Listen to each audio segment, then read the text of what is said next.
नमस्कार मित्रमैत्रिणींनो, माझ्या यूट्यूब चॅनलमध्ये तुमचं स्वागत आहे. मित्रांनो, तुमच्याकडेही ना देवघर सोडून गणपती बाप्पाची मूर्ती, चित्र, पेंटिंग काही ना काहीतरी असेलच, बरोबर? प्रत्येकाच्या घरात गणपती बाप्पाच्या 2 मूर्ती, 2 चित्र किंवा पेंटिंग असतातच असतात. कारण कुठल्याही कार्यक्रमात आपल्याला ते सहज कुणीही गिफ्ट करून जातं. मग हे घरात कुठे लावायचे असा प्रश्न पडतो. कारण आपल्याकडे ऑलरेडी देवघरामध्ये गणपती बाप्पाची मूर्ती असते आणि आता हा जो फोटो फ्रेम आपल्याला गिफ्ट आलेले आहे किंवा ही जी मूर्ती गिफ्ट आली आहे, त्याचं काय करायचं असा प्रश्न उभा राहतो. तर या मूर्ती किंवा हे पेंटिंग तुम्ही घरात इतर ठिकाणी सुद्धा लावू शकता. मग ह्या कुठे लावायचा, त्याचा कसा लाभ होतो वास्तुशास्त्रानुसार ते आपण बघूया. आता जर तुम्हाला असं एखादं चित्र गिफ्ट आलं असेल, की गणपती बाप्पासमोर मोदक ठेवलेले आहेत किंवा नैवेद्य ठेवलेला आहे, अन्नपदार्थ ठेवलेले आहेत, असं चित्र तुमच्याकडे असेल, पेंटिंग असेल किंवा मूर्ती असेल, तर ती तुम्ही स्वयंपाकघरात लावू शकता. कारण स्वयंपाकघरात यामुळे अन्नपदार्थाचा तुटवडा कधीही भासत नाही. गणपती बाप्पा सुबत्तेचं प्रतीक आहे आणि म्हणूनच असा फोटो तुम्ही तुमच्या स्वयंपाकघरामध्ये लावू शकता. आता जर तुमच्याकडे शांत, स्थिर मृदेमध्ये बसलेला गणपती बाप्पा आहे, तर असा जो गणपती बाप्पाचा फोटो, मूर्ती जी आहे, ती तुम्ही तुमच्या मुलांच्या अभ्यासाच्या खोलीत किंवा मुलांना सेपरेट खोली नसेल, तर ज्या कोपऱ्यात मुलं अभ्यास करतात, ज्या टेबलवर बसून मुलं अभ्यास करतात, तिथे तुम्ही गणपती बाप्पाचा एखादा छोटा फोटो, मूर्ती किंवा पेंटिंग ठेवू शकता. त्या भिंतीवर ती लावू शकता. कारण की गणपती बाप्पा बुद्धिदाता आहे. मुलांचं मन एकाग्र होण्यासाठी त्यामुळे मदत होते. वास्तुदोष घरात काही असेल, तर तोही नष्ट होतो. त्यामुळे हे भाग्यवर्धक मानलं जातं. मुलांसाठी म्हणून तुम्ही तुमच्या घरात असणारी एक्स्ट्रा जी मूर्ती आहे किंवा एक्स्ट्रा जो फोटो आहे, तो मुलांसाठी मुलांच्या रूममध्ये किंवा मुलांच्या टेबलवर, मुलांच्या कप्प्यामध्ये नक्कीच लावू शकता. आणखीन एक जागा गणपती बाप्पाचा फोटो लावण्याची ती म्हणजे आपला हॉल. हॉलमध्ये तुम्ही गणपती बाप्पाचे स्थिर, शांत, आनंदी अशी जी मूर्ती आहे, चित्र आहे, पेंटिंग आहे ते लावू शकता. त्यामुळे घरातलं वातावरण आनंदी होतं, घरात स्थैर्य येतं, शांतता येते. फक्त ती मूर्ती दक्षिण भिंतीवर नाहीये ना याची खात्री करून घ्यावी. ती प्रतिमा, तो फोटो आपण दक्षिण भिंतीवर नाही लावायचा.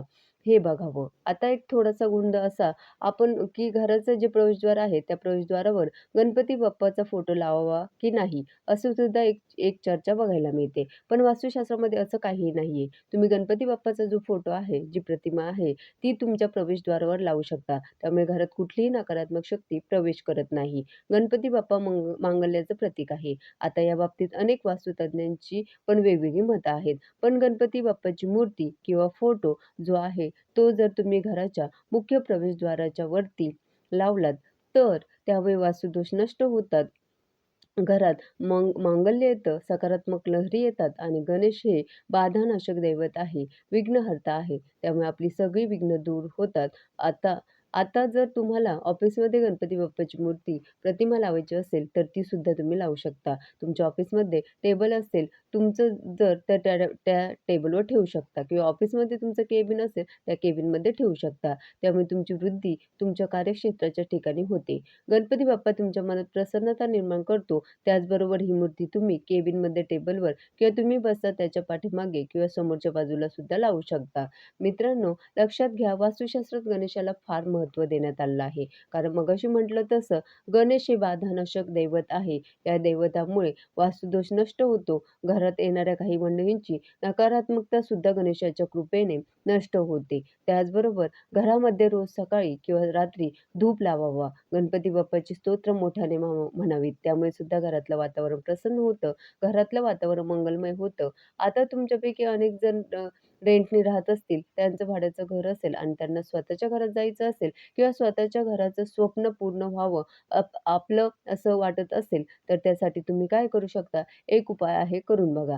तो उपाय असा आहे, की सलग 43 बुधवार हा उपाय करायचा आहे बरं का. प्रत्येक बुधवारी तुम्हाला गणेश मंदिरात जायचंय आणि प्रत्येक बुधवारी त्या एकाच गणेश मंदिरात जायचंय, जे कुठलं तुमच्या घराच्या आजूबाजूला असेल. तिथे जाऊन एक पिवळं फूल वाहून स्वतःची जी वास्तू होण्यासाठी गणपती बाप्पाकडे प्रार्थना करायची. गणपती बाप्पाला पिवळा गोंडा, पिवळी शेवंती किंवा पिवळा चाफा हे व्हायचं आहे. त्यापैकी कुठलीही एक गोष्ट व्हायची आहे. त्यामुळे काय होणार आहे, त्यामुळे तुमचं घर होण्यासाठी येणाऱ्या अडचणी, विघ्न दूर होणार आहेत. आता तुमच्या कुटुंबाचं कल्याण व्हावं, कुटुंबातल्या सगळ्यांच्या अडचणी दूर व्हाव्या, असं जर तुम्हाला वाटत असेल ना, तर घरातल्या ज्या स्त्रिया आहेत, त्या काय करू शकतात, तर कुटुंबाच्या कल्याणासाठी दर एकादशीला गणेश मंदिरात जाऊन गणपती बाप्पाला 3 कृष्ण कमळ अर्पण करावेत.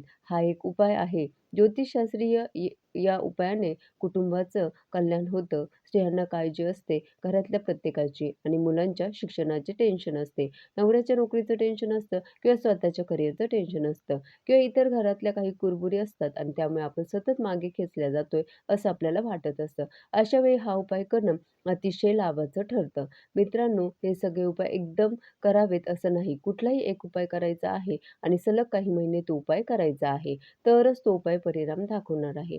तुम्ही आज तूप खाल्लं आणि लगेच उद्या रूप आलं असं होत नाही. पी हळद आणि हो गोरी असंही होत नाही. कुठल्याही सकारात्मक कृतीचा परिणाम दिसण्यासाठी काही काळ जावा लागतो. तसंच जर तुम्ही काही एखाद्या ज्योतिषशास्त्राचा उपाय किंवा दैविक उपाय चालू केला, तर त्या उपायाचा परिणाम दिसण्यासाठी साधारण 1-6 महिने तरी लागतात. तोपर्यंत तो उपाय तुम्हाला सतत करावा लागतो, हे लक्षात ठेवायचं आहे. धन्यवाद.